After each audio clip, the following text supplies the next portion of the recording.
περίπτερα 1.200 επιχειρήσεων αγροτικών προϊόντων από 55 διαφορετικές χώρες του κόσμου και ανάμεσά τους 31 ελληνικά. Βρισκόμαστε στη Διεθνή Έκθεση Τροφίμων στη Μόσχα, που ειδικά φέτος είχε εξαιρετικό ενδιαφέρον λόγω των οικονομικών μέτρων και αντιμέτρων μεταξύ Ευρωπαϊκής Ένωσης και Ρωσίας.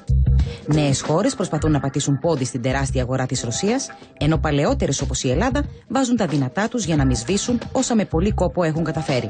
Ο στόχος με τον οποίο βρισκόμαστε εδώ είναι να διατηρήσουμε τις σχέσεις μας με τους Ρώσους εισαγωγείς, καθώς αναμένουμε ότι το εμπάργκο κάποια στιγμή θα λήξει και οι Ρώσοι εισαγωγείς θα επιστρέψουν πάλι σε εμάς, διότι τα τελευταία χρόνια, όπως έχουμε δει, υπάρχει μια τεράστια και ραγδαία αύξηση των εξαγωγών μας προς τη ρώσικη αγορά, και αυτό οφείλεται αφενός στην ποιότητα των ελληνικών προϊόντων, αφετέρου δε στις καλές δημόσιες σχέσεις που ανέπτυξαν όλες οι επιχειρήσεις με τη ρώσικη οικονομία, και αφετέρου δε και στις τιμές τις οποίες έχουμε στα προϊόντα μας. Η ρωσική αγορά, για να υποκατασταθεί, πρέπει να βρεθούν άλλες αγορές και να ξοδευτούν πολλά εκατομμύρια ευρώ για να μπορέσουμε να δημιουργήσουμε σε άλλες αγορές τις προσβάσεις.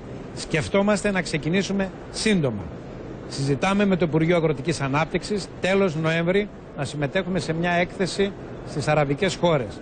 Ταυτόχρονα υπάρχει το ενδεχόμενο να πάμε και στην Ινδία αρχές Δεκέμβρη και να οργανώσουμε κάτι αντίστοιχο και στο Κάιρο. Άρα θα κινηθούμε με ταχύτητα για να μπορέσουμε να βρούμε νέες διεξόδους.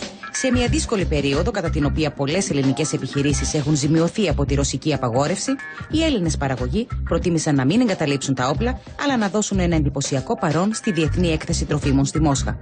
Η παραγωγή στην επαρχία της Νάουσας, γενικά στο νομό Ημαθές, είναι προβληματισμένη, γιατί ήδη με το ροδάκινο οι τιμές πιέστηκαν, ήταν πάρα πολύ χαμηλές τιμές για τον παραγωγό στο ροδάκινο, και φοβάται το τι θα συμβεί με τα κτηνίδια. Δεν υπάρχει λόγος να μην έρθουμε, όπως ρώτησαν οι διάφοροι. Υπάρχει λόγος να πάτε ή γιατί να πάτε.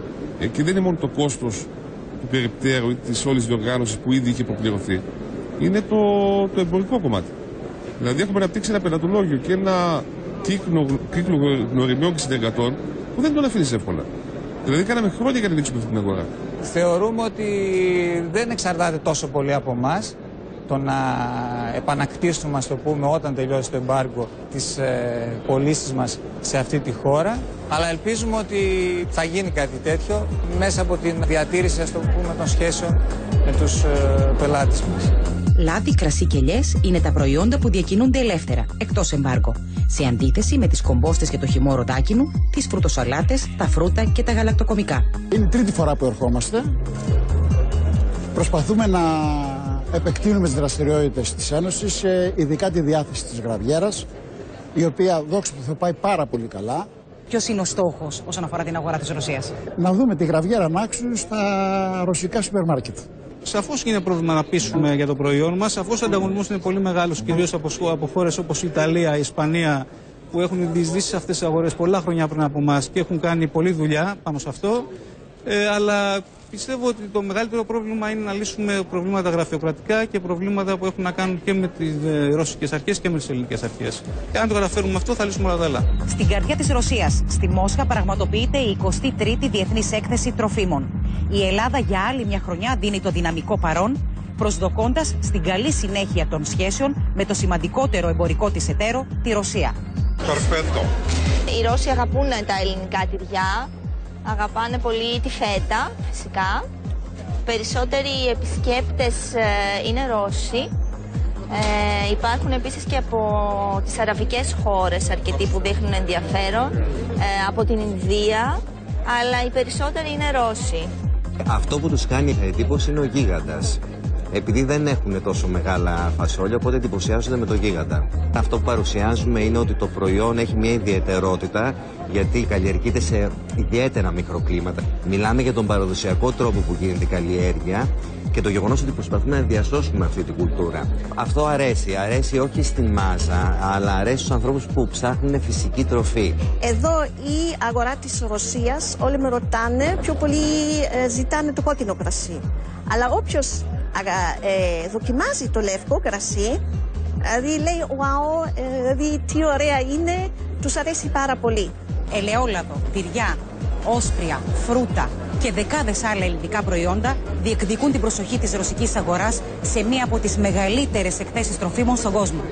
Όταν πληροφορηθήκαμε το εμπάργο στην Κορινθιακή σταφίδα, που είναι και το βασικό μας προϊόν, μας έκοψε τα φτερά, γιατί είχαμε κάνει μια σημαντική προσπάθεια να διευρύνουμε τις πωλήσεις μας και σε αυτή τη χώρα και δυστυχώς απογοητευτήκαμε. Και πού πήγαν αυτοί οι τόνοι σταφίδας φέτος, αφού δεν ήρθαν και εδώ? Είμαστε στην αρχή της νέας εμπορικής περίοδου. Έχουν αρχίσει οι εξαγωγές της νέας εσοδείας. Οι πωλήσεις μας επεκτείνονται σε όλο τον κόσμο. Ευρωπαϊκές χώρες κυρίως. Η Ιαπωνία, οι Ηνωμένες Πολιτείες, Καναδά, Αυστραλία και σε άλλες χώρες. Εμείς πουλάμε σε όλες τις αγορές. Η μεγαλύτερη αγορά όμως είναι η Ρώσικη. Αγαπάνε το ελληνικό ροδάκινο και γι' αυτό βρισκόμαστε σήμερα εδώ πέρα, προσβλέποντας ότι θα σταματήσει το εμπάργκο αυτό, σύντομα όμως, γιατί αν δεν σταματήσει, χαθήκαμε. Αυτή την αγάπη των Ρώσων για τα ελληνικά προϊόντα προσπάθησαν να συντηρήσουν οι 31 ελληνικές επιχειρήσεις που βρέθηκαν στη Μόσχα. Έδωσαν μάχη με ανταγωνιστικές επιχειρήσεις από χώρες εκτός Ευρωπαϊκής Ένωσης, όπως της Αργεντινής και της Τουρκίας, και φάνηκε να κερδίζουν τις εντυπώσεις με την ποιότητα των προϊόντων τους.